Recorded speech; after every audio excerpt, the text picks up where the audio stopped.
If you're an empath, people assume you must have a big circle because empaths are good with people, right? And yet, some of the most sensitive people I've met have few friends, sometimes none. So if that's you, I want you to hear this clearly. It doesn't automatically mean you're antisocial, broken, or too much. Often it means you adapted. And in the next few minutes, I'm going to walk you through 5 rare traits that are very common in empaths with few or no friends. Not as labels, not as a diagnosis, more like a mirror. And here are 2 promises so you stay with me. First, one of these traits will explain with almost painful accuracy why you keep ending up alone even when you crave connection. Second, near the end, I'll give you 1 simple sentence you can use to test whether someone is emotionally safe for you, without overthinking, without guessing, without reading them for weeks. But before we go into the traits, let's start with the question that matters most. Not what's wrong with me. A better question is, what happened to me that made closeness feel costly? Because the nervous system doesn't decide to isolate for no reason. It learns. And if your system learned that being around people means absorbing their moods, managing their reactions, shrinking yourself, or being misunderstood, then being alone stops feeling like loneliness. It starts feeling like relief. Now, the first rare trait for many empaths with few friends, socializing isn't just talking, it's taking in. You don't just hear words. You feel tone. You notice pauses. You sense tension. You pick up the emotional weather in the room. And if you grew up needing to read the room to stay safe, if you had to sense someone's mood before they spoke, then you didn't develop sensitivity as a hobby. You developed it as protection. So today, when you walk into a room, your body does what it was trained to do. Scan. Who's irritated, who's performing, who's fragile, who's about to turn cold, who's pretending they're fine. And you may not even consciously ask those questions. Your body answers them anyway. Now, here's a tiny check-in. Don't think, just notice. When you imagine being in a group, does your chest feel a little tighter? Does your stomach drop a little? Do your shoulders lift?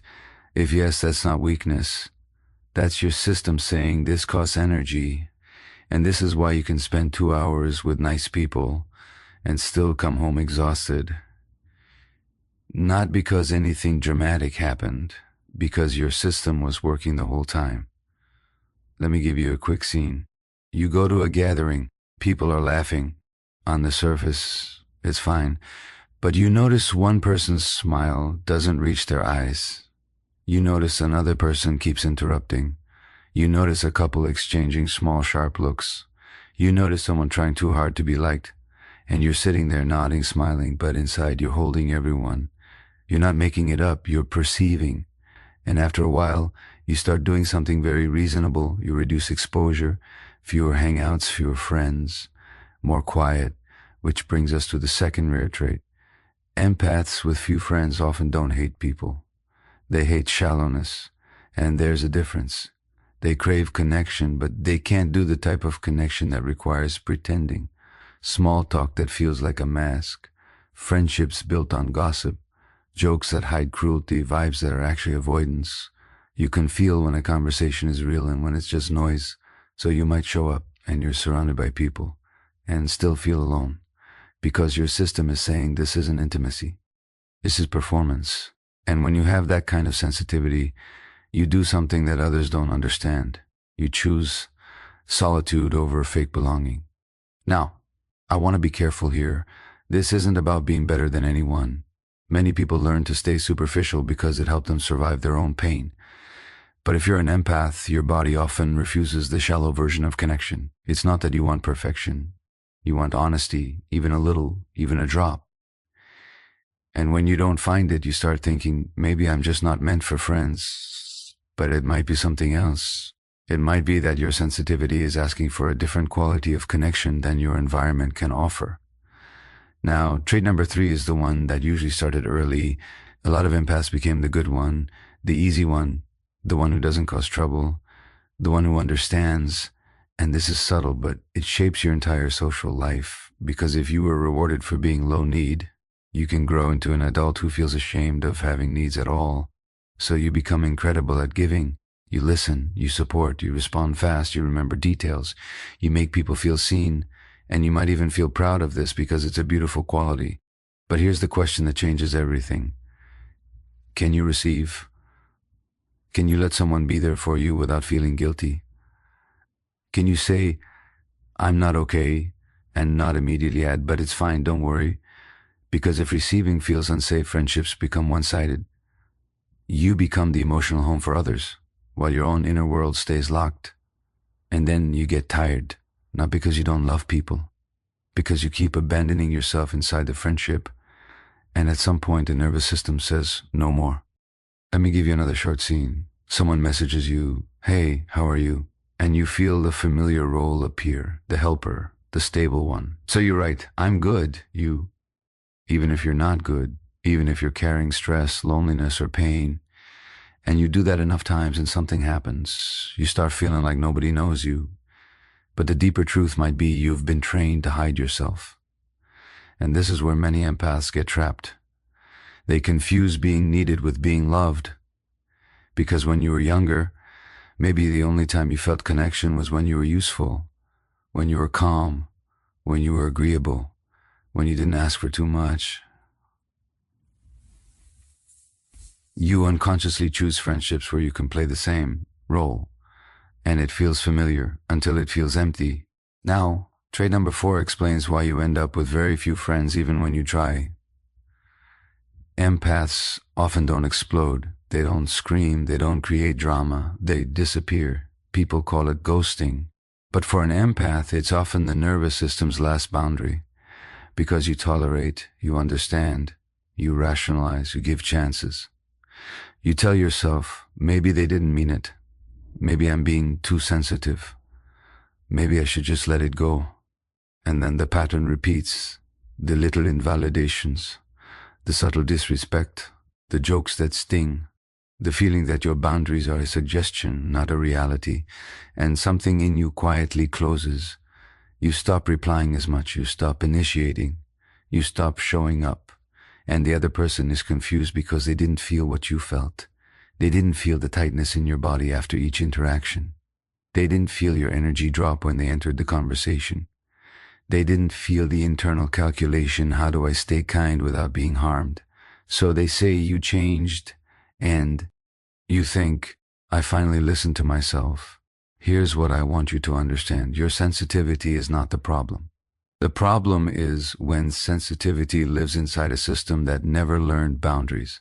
Sensitivity without boundaries feels like pain. Sensitivity with boundaries becomes wisdom. And now we arrive at trait number 5. The one that makes everything else make sense.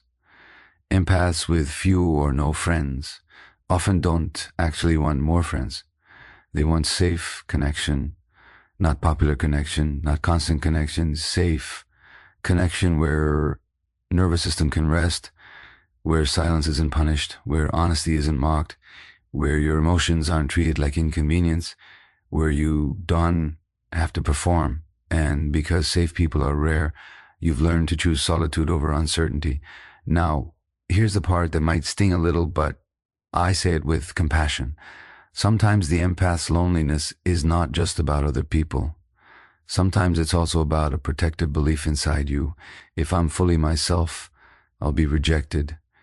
So you keep a part of yourself hidden, even from kind people, even from potential friends, because your system still expects the old outcome. And this is why you can be around people and still feel alone. Not because you're unlovable, because your authenticity has been guarded for a long time. So what do we do with this? How do you keep your sensitivity without ending up isolated? I want to offer a very practical path. Simple, not dramatic. First, stop shaming your need for recovery. If you're sensitive, you need downtime. That's not a personality flaw. That's physiology. Second, practice what I call small honesty. Not big confessions, not intense confrontations. Small truth. I'm a bit overwhelmed today. I'd love to see you, but I can only do an hour. That joke didn't feel good to me. I need. Add some space, and it's not about you. These are not just sentences. They are tests. Because unsafe people will punish you for small honesty. They'll guilt trip you, mock you, withdraw, make you feel dramatic, make you feel like your needs are a problem. Safe people will do something different. They'll adjust, they'll respect, they'll stay kind. And here's the simple sentence I promised you, the one that helps you test safety fast. A safe friend doesn't punish you for having a nervous system. If need rest, they don't shame you. If you need honesty, they don't attack you. If you need space, they don't manipulate you. They don't make you earn basic respect. Now, one more practical piece, because this is where retention becomes action. If you're an empath with few friends, ask yourself this question the next time you spend time with someone. After I'm with them, do I feel more like myself or less? Not did they like me, not did I perform well, not was I impressive, more like myself or less. Your body will tell you the truth faster than your mind. If you feel lighter, clearer, calmer, more grounded, pay attention. If you feel tense, guilty, confused, drained, pay attention. Because your body is the place where your history speaks. And finally, I want to reframe your situation in a way that doesn't insult your pain. If you have few or no friends right now, it might not mean you failed. It might mean you stopped betraying yourself just to belong. And that's not the end of the story. It's the beginning of a better one. A story where you choose slowly. Where you stop confusing being needed with being loved. Where you stop calling sensitivity a weakness and start treating it like a signal. Where you let fewer people in, but the people who enter don't cost you your peace. So if you're an empath with few or no friends, don't rush to fix why. Ourself. Instead, try this. Respect what your nervous system has been protecting. And then, gently, very gently, practice letting safe people prove themselves through consistency, not intensity. Because real connection for an empath isn't loud. It's calm. It feels like you can breathe. And when you finally experience that kind of friendship, maybe with one person, maybe with two, you'll realize something that changes everything. You didn't need more friends. You needed safer ones. And you needed permission to be real.